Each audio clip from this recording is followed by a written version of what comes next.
Hello, सभी को एक बार फिर से नमस्कार। आशा करता हूँ कि आप सभी सुखी होंगे, मंगलमय होंगे और अपनी इस लॉकडाउन के अंदर बहुत अच्छी प्रकार से पढ़ाई कर रहे होंगे।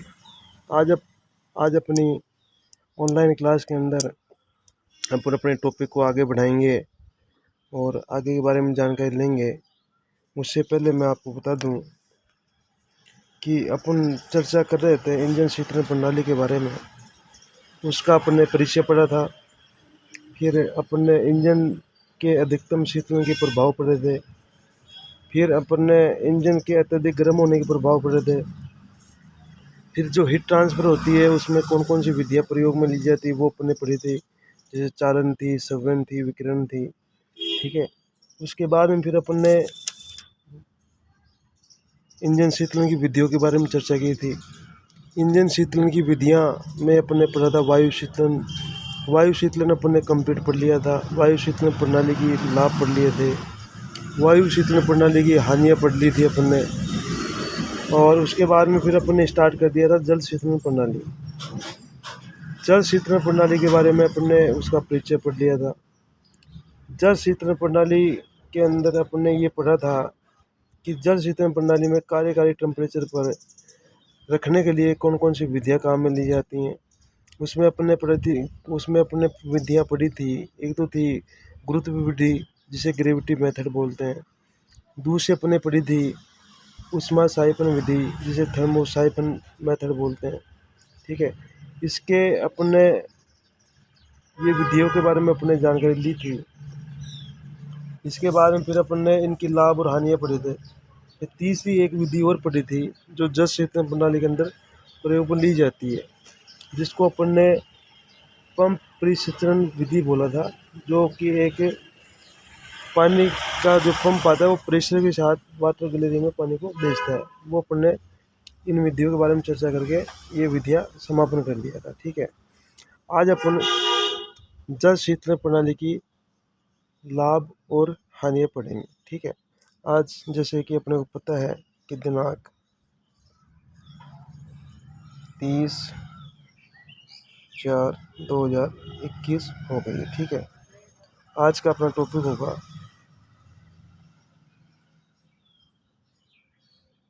जल शीतलन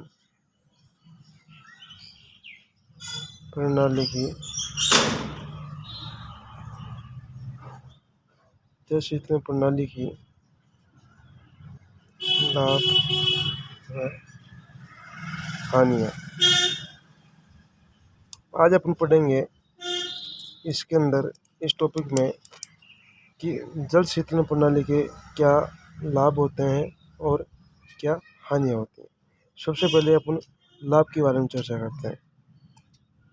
जल शीतलन प्रणाली के लाभ। ठीक है। जल शीतलन प्रणाली के क्या लाभ होते हैं। जैसे कि अपन ने पढ़ा था जल शीतलन प्रणाली के अंदर कि जल के माध्यम से इंजन को ठंडा करने में प्रयोग में लिया जाता है। ठीक है। इसका अपन पहला लाभ पढ़ते हैं।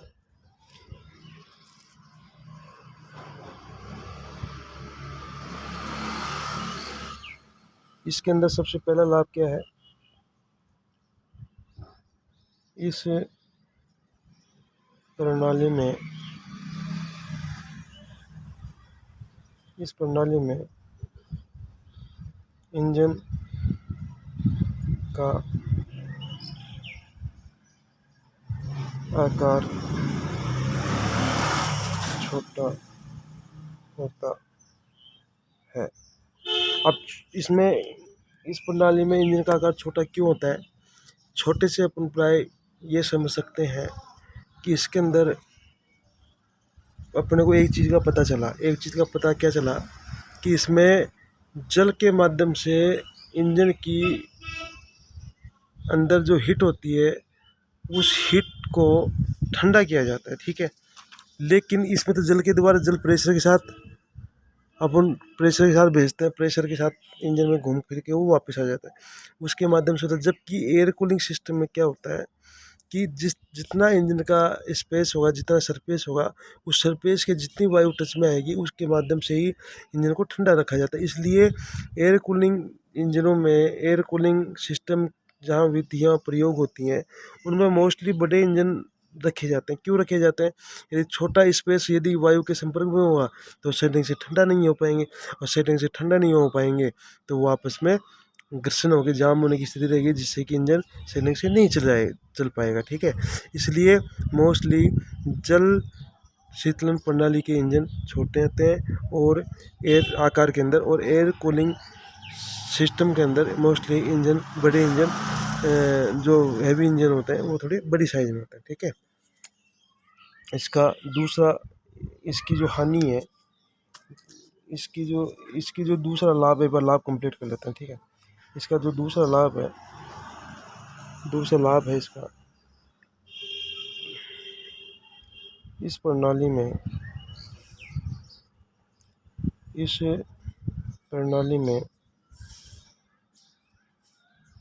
इंजन के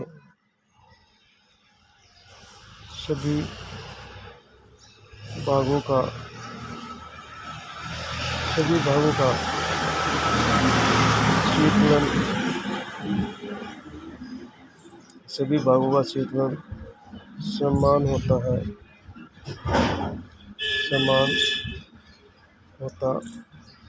है। ठीक है, इसमें सभी भागों शीतलन समान कैसे होता है? इसमें सभी भागों शीतलन समान से प्राय अपन ये समझ सकते हैं कि इंजन के अंदर जब जल जो जाता है इंजन के अंदर, उसके अंदर जहाँ जहाँ जो पार्ट्स चलायमान होते हैं उसके पास में वाटर जैकेट्स होते हैं। वाटर जैकेट्स का मतलब वाटर गैलरियाँ होती हैं, और उन जो भी वाटर गैलरियाँ होती हैं उनके अंदर से पानी को गुजारा जाता है। ठीक है, और जो वाटर गैलरियाँ होती हैं उसके अंदर जो इंजन के अंदर जो पार्ट्स चलायमान होते हैं उनकी जो ऊष्मा होती है, ऊष्मा अपने एक विधि पढ़ी थी, हीट ट्रांसफ़र। वो हीट ट्रांसफ़र क्या होती है? जो चालन की जो क्रिया होती है वो ठोस में रहती है। ठीक है, और उसके माध्यम से जैसे मान लो जो पार्ट चल रहा है उससे ऊर्जा, उससे जो चलायमान पार्ट्स हैं उसकी ऊर्जा ट्रांसफ़र होगी उसके टचिंग पार्ट्स में। उसका टचिंग पार्ट्स जब वाटर गैलरी के साथ होता है तो वाटर गैलरी के साथ वो टचिंग पार्ट्स की ऊष्मा हो गई, वाटर गैलरी में पानी आया तो पानी के साथ ऊष्मा मिलके और बाहर आ जाती है एनवायरनमेंट में। ठीक है, इसके अकॉर्डिंग ये सिस्टम चलता रहता है। ठीक है, तो इसलिए जल शीतलन प्रणाली के अंदर सभी भागों का समान शीतलन होता है। ठीक है, तीसरा इसका लाभ अपन जाने। तीसरा इसका लाभ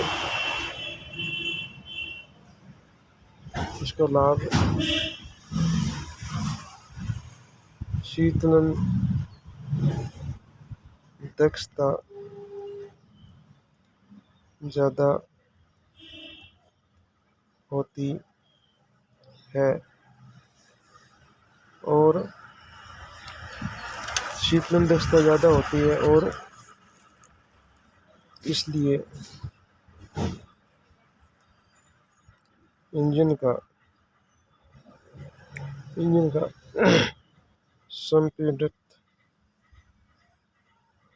संपीड़न अनुपात अधिक रखा जाता है। ठीक है, इस प्रणाली में शीतलन की तो दक्षता होती है वो ज़्यादा होती है एयर कूलिंग के अंदर। ठीक है, और इसलिए संपीड़न अनुपात। अब संपीड़न अनुपात क्या होता है? संपीड़न अनुपात किसे कहते हैं? शिफ्ट वॉल्यूम प्लस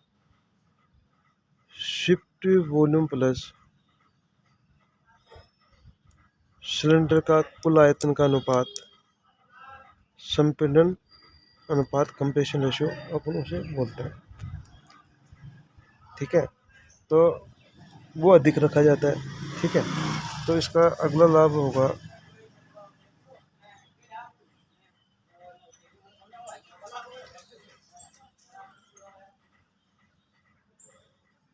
शीतलन की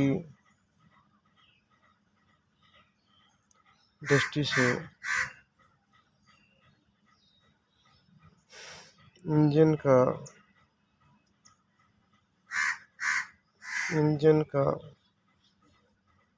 आकार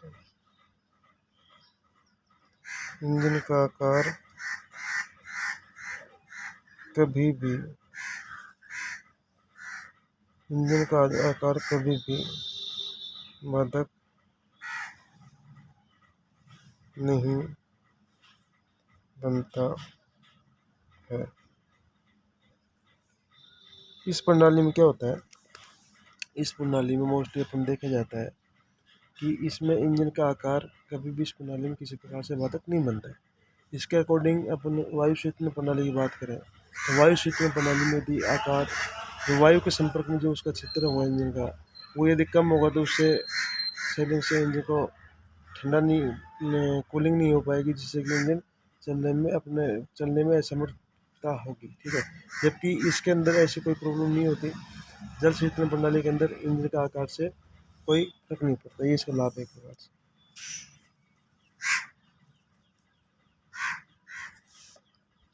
ये प्रणाली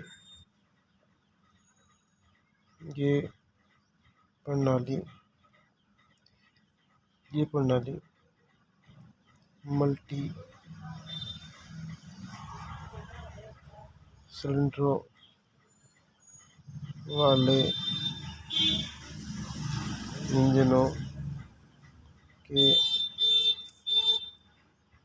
लिए अधिक उपयोगी है। ये जो प्रणाली होती है, ये एक से अधिक जो सिलेंडर होते हैं उनके लिए बहुत उपयोगी होती है। ठीक है, अब अपन पढ़ेंगे वायु शीतलन प्रणाली की जल शीतलन प्रणाली की हानि। ठीक है, जल शीतलन प्रणाली की अपन हानियाँ पढ़ेंगे। ठीक है, अपन ने लाभ के लिए जल शीतलन प्रणाली के लाभ अपने कंप्लीट कर लिए। अब अपन पढ़ेंगे जल शीतलन प्रणाली की हानि।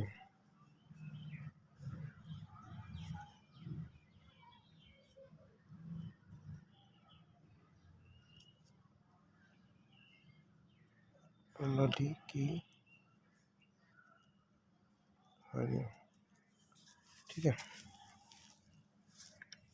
जल शीतलन प्रणाली की हानियाँ क्या है, जैसे कि अपन बात करें एक नंबर पे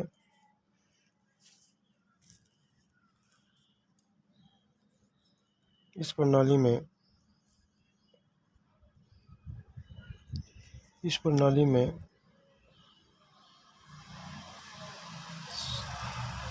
शीतलन की क्षमता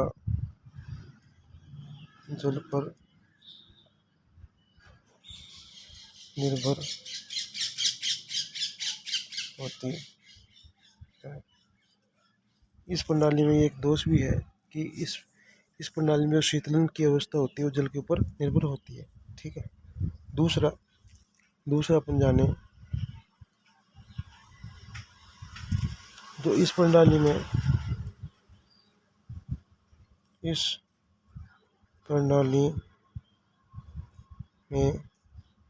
पानी के पंप को चलाने के लिए इस प्रणाली में पानी के पंप को चलाने के लिए इंजन की ऊर्जा अधिक खपत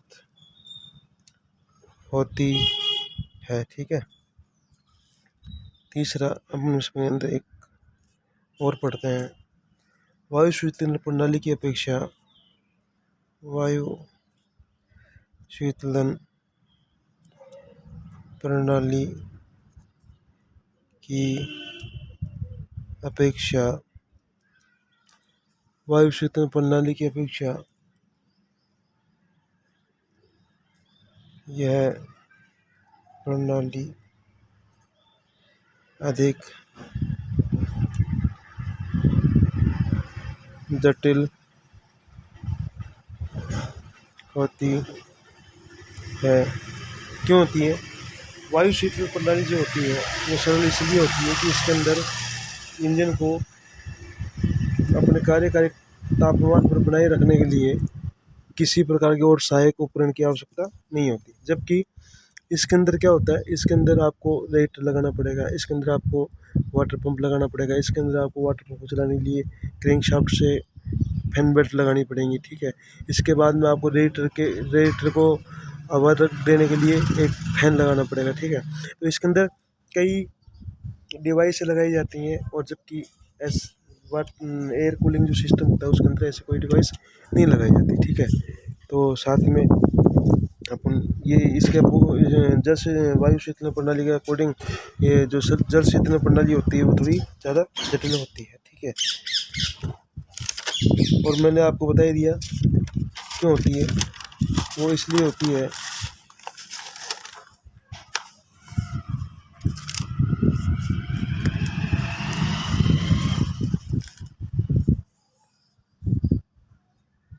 क्योंकि इस प्रणाली में वायु शीतलन की अपेक्षा अनेक उपकरणों का प्रयोग किया जाता है, ठीक है। जैसे कि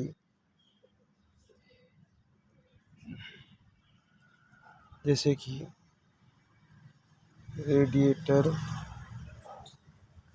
वाटर पंप, फैन इत्यादि, ठीक है।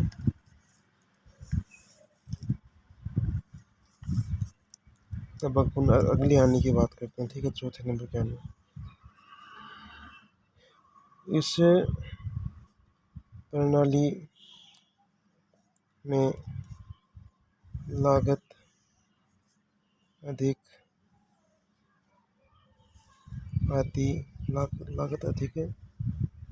आती है। जैसे कि आपको पता लग गया होगा, इस प्रणाली में लागत अधिक इसलिए आती है कि उसके अंदर अनेक डिवाइसों का प्रयोग किया जाता है, ठीक है। अब पांचवी प्रणाली पढ़ते हैं। इसमें अधिक शीत वातावरण में जल के जम जाने से